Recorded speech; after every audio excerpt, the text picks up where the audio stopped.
The story of Cain and Abel is a story that we all think we know well. Whether we saw it in illustrated Bible as children or learned about it in Higid or Sunday school, this core story of our Western culture, of two brothers, of sibling rivalry, of murder, and of the implications, the punishment and banishment for Cain, is something which we can't escape. It's everywhere in our culture. We find it in art and music and literature. We see it depicted around us in so many creative and interesting ways, because this story is actually something which is foundational to Western society. And yet, probably one of the key elements of the story is something which we never even bother to pay attention to. In his best-selling book about the Rwandan genocide, journalist Philip Gorovich writes, "I couldn't help thinking how well Cain had prospered after killing his brother. He founded the first city, and although we don't like to talk about it all that much, we're all his children." That book, it's a powerful one. We wish to inform you that tomorrow we will be killed with our families, tells the story of the Rwandan genocide, and of that murder which unfortunately has been replicated so many times since the days of Cain. And it's telling that in discussing the genocide in Rwanda, Gorovich cites Cain as that initial example of murder. But he emphasizes something that's really important, which is Cain's prosperity after the incident described in chapter 4 of Genesis, and also Cain's role in founding the first city, something which is inserted in the middle of a verse that we often don't even really notice in the midst of an otherwise very busy parashah. So what's that all about? Are we reading Cain and Abel wrong? Is it more than murder that we're meant to be learning about? If any story has a moral to teach us, it should be this one. So what's the message of Cain and Abel for our own times? I think, as usual, a lot of it is about history. It's about understanding how human society has developed.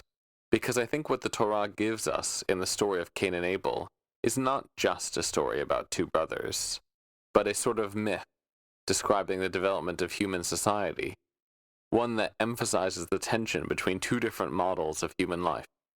One, people as hunter-gatherers, as herders, living a very nomadic lifestyle, and the other, people as farmers, working the land, developing agriculture. Although we take it for granted now, 5,000 years ago, this was the big and dramatic debate of the time. Should humans practice agriculture, or should they be hunter-gatherers? Wars and genocides occurred between different groups of people over these very questions.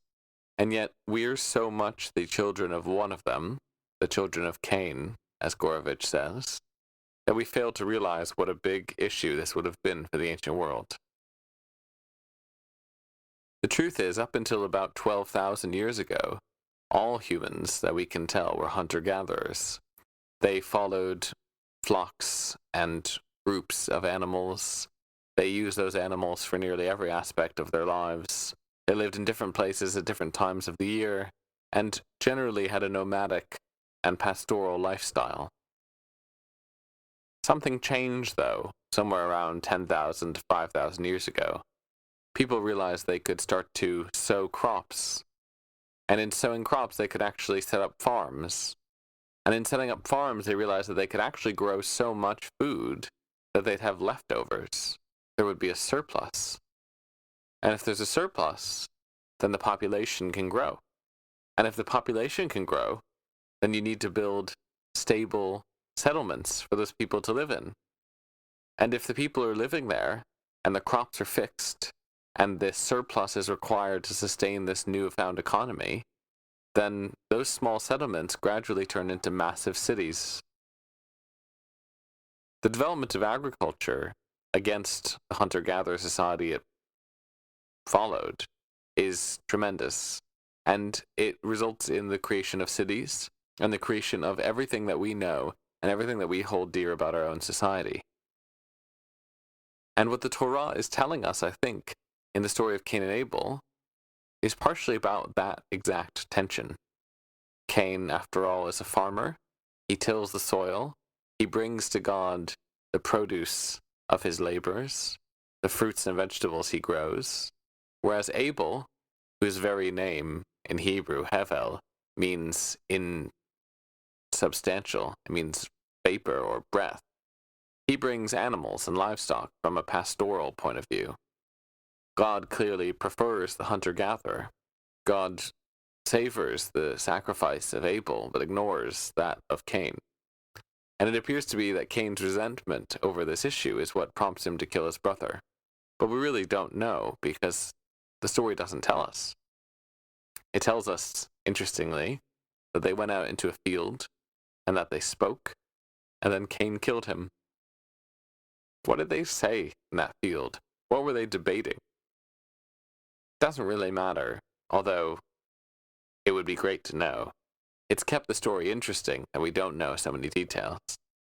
But what's also made it interesting is the fact that it's so central to our own history. If we read the story of Cain and Abel not as about two brothers, but as about two models of society, the hunter-gatherer society versus the agricultural society, then we get a little bit more of a window into the metaphor that it might be giving us as a message. Cain kills his brother, just as agriculture eventually defeated the hunter-gatherer society that preceded it. But it has its costs. It comes through the total diminishment of all prior human society. It comes through the concentration of people in cities, something which creates a bunch of new problems for society. And ultimately, it's evidently not ideal, because God, when given the choice, still favors those nomadic peoples, those pastoral peoples who move and travel with animals, who live closer to the land. And that's what's ultimately most interesting, perhaps, for us. Today in 2020, we're facing the fact that our agriculture society has completely destroyed the planet as it was. In Cain's time, the planet would be almost unrecognizable to what it is today. And yet everything that has caused that is built up step by step from that first choice to plant something in the ground and watch it grow and harvest it.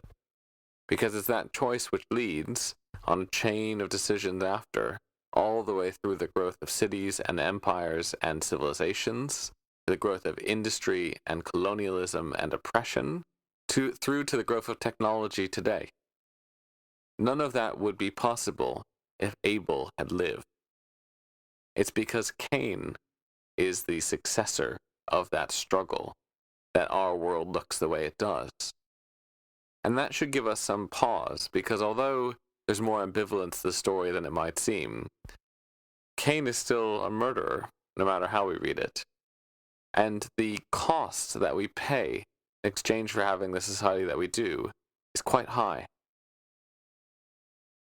The story itself, though, might tell us what to do. Because what's really interesting, if you look closely at the language of chapter 4 of Genesis, is that it's the land itself which suffers more than anything else. It's the land which is saturated with Abel's blood and which is wounded by that blood. The language which is used is the language of wounding. The earth is actually harmed by the violence that's done upon its surface. It's the earth that cries out to God. It's the earth that tells God of the slaughter that has happened. It's the earth which Cain is told he is going to be banished from. And yet, he travels a little bit outside of Eden, east of Eden, and he builds a city, and he dwells there. His banishment didn't really succeed. He ends up being incredibly prosperous. He develops a city, an infrastructure, maybe even an empire. And all of that is because of the saturation of blood into the earth that he engendered. So we can recognize in this story, although it may be very far from our own experience, something which is very relevant to us this week when we think about what it means to have a Green Shabbat. It's not always about answers. It's not always just about what we do differently in our lives. Partially it's about reckoning with the basic, original, most primal aspects of what our society is. And if we go all the way back to the beginning, the issues we face today can be traced to that moment that agricultural society defeated hunter-gatherer society. I think ultimately that was a good thing, by the way. So does the Torah. Cain had to win. Abel never had a chance. But it comes at a cost. And it's important that we recognize that cost. And even more so that we mitigate that cost. That while recognizing that our society is one born from murder, we also can do things to try and make it more moral. That's the message I think that Cain and Abel is trying to teach us, that the Torah is trying to impart. And it's one that this week, when we consider